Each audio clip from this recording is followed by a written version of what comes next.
Day and a half off, yeah. It's been nice. It was nice to have 2 nights in your own bed, but it's good to be back with the boys now. Last night, Joe Warner said that Australia's bowling attack is their weakness. Are you a bit surprised about that, given how well they went against India the other night? That's obviously Mahela's opinion. He's a very good player and played against a lot of opposition teams, so he feels that way. We just have to make sure we play some really good cricket, whether that be with the bat or with the ball. I'm not really concerned about the opposition, whether that be India or Sri Lanka right now, where there's a lot of areas of our game that we've been working on as a one-day team and that we need to work on to continue to get better, and that'll be our focus today at training as well. Michael, have you got a team yet? If Forrest plays, what does he bring to one-day cricket? We don't have a team. I'll have to have a look at the wicket. It's the first time I've seen the ground since being in Perth, so I'll have a look at the pitch and we'll try and work out what we think the right 11 is for this game. Foz is a wonderful talent and has been pretty successful for Queensland this year. He's got a very good technique. I think he's certainly a very good top order batsman, and I think he can play a big part in Australian cricket going forward. That's for sure. I think he's a very gifted player. He's good fielder, very good batter, and yeah, I think not just one-day cricket as well. I think he's got the potential to play Test cricket as well in the future. Are you looking at this as maybe a way of exposing him to see what he's like, and he can get a taste of international cricket, maybe with the Ashes next year? I think it's good that Foz is around the group. I think it gives him a great opportunity to see what it's like inside the Australian change room and how we go about our work, training and things like that. If he gets an opportunity to play, well, it's important that he makes the most of it and tries to grab it with both hands. But yeah, as I've said, I'm not sure what 11 players will take onto the ground tomorrow. I need to work that out today. How do you rate your one-day bowling stuff? Given Brexit or Ben announced although he's part of the party playing in the one days just yet, and when Mackay's coming back from an injury and Mitchell Stark has been inexperienced? Yeah, and Ryan Harris, who hasn't played that much one-day cricket of late. I think we started really well in the first game against India. It's really positive signs. Like I've said, we've got plenty of work to do though to get to where we want to get by the end of this series. But yeah, we're off to a good start, which is nice. Is it as accomplished as the Test attack that Well, they haven't played much together, have they? This attack's played one game together. So we'll see over time. 2 very good one-day oppositions we're playing against, so it's going to be a good test for us. And we need to beat our best with both bat and ball to beat both these teams. Michael, there are a lot of youngsters coming into the Australian team. How challenging it is to do the side in transition? Well, I think we've got a good mix of youth and experience. I think that's, I've said for a while now, that's pretty important in any form of the game, that you have that good mix. And I think we have that in this one-day squad at the moment.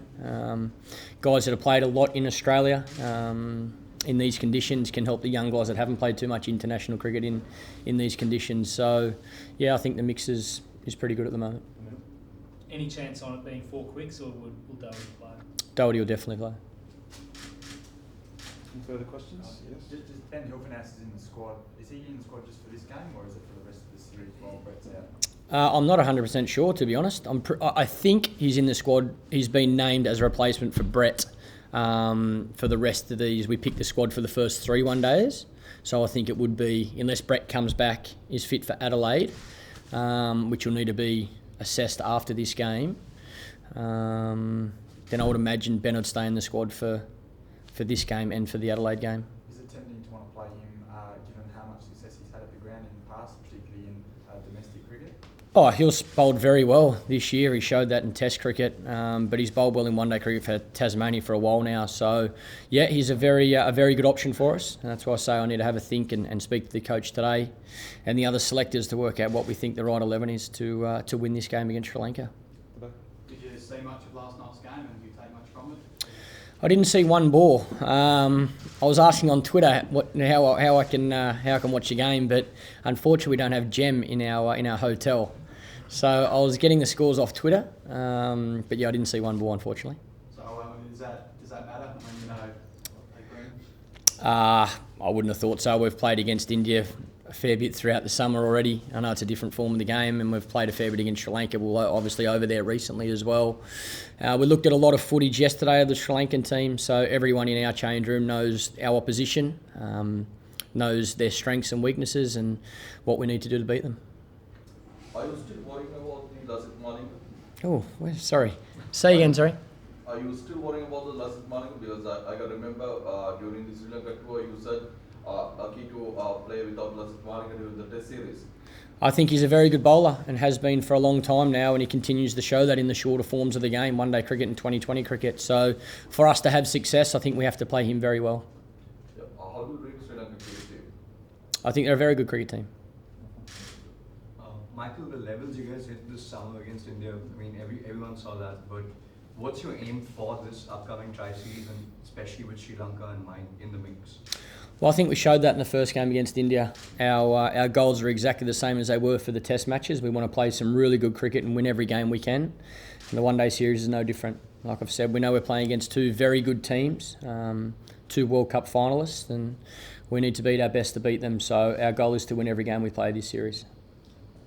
You played a lot of cricket obviously over the summer. What are your thoughts on the tri-series? Would you like to see a few more 2020s in there, or are you happy with the way the format is at the moment? Well, I'm happy with the way the format is because it means I get to play.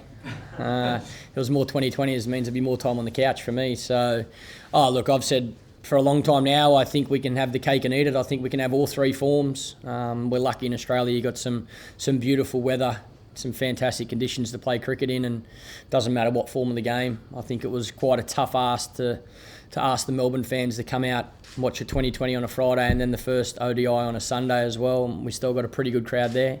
Hopefully the sun will be shining tomorrow and we get plenty of people come and support us in this first game against Sri Lanka as well. But yeah, I think we can have all three forms, that's for sure.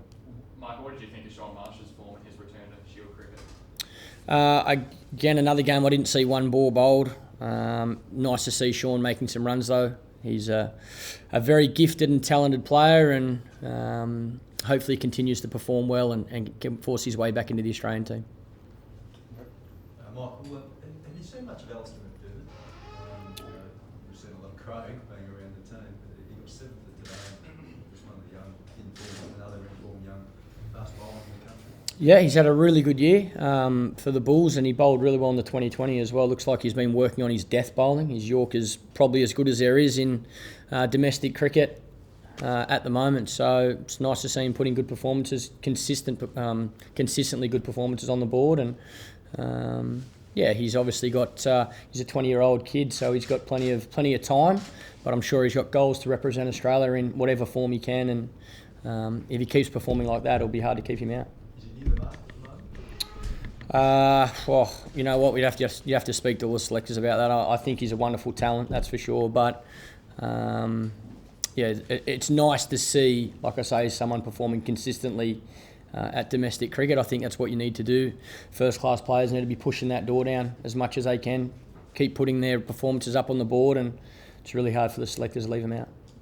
In terms of the depth with the pace stocks, have you ever seen it run so deep during your time? Obviously, we've always had those frontline ones, but the group coming up after that, have you rate that and have you ever seen it so deep? I think we had a first-class cricket. Was when I first came into first-class cricket, there was a lot of very good bowlers that couldn't get a game for Australia. So, yeah, I can't really.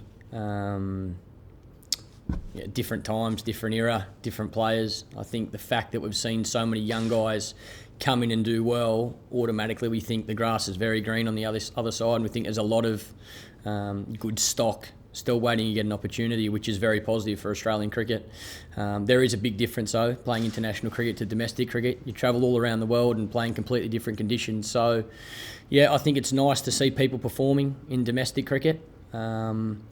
Hopefully we can get some of the guys that have been injured back on the park sooner rather than later, and you know, we will be tested as a team all around the world. You know, it's been a really good start to the summer, winning the Test series, but you know, I guess you were expected to perform well in your own backyard. It's now going to be a good test to see how we go when we play overseas.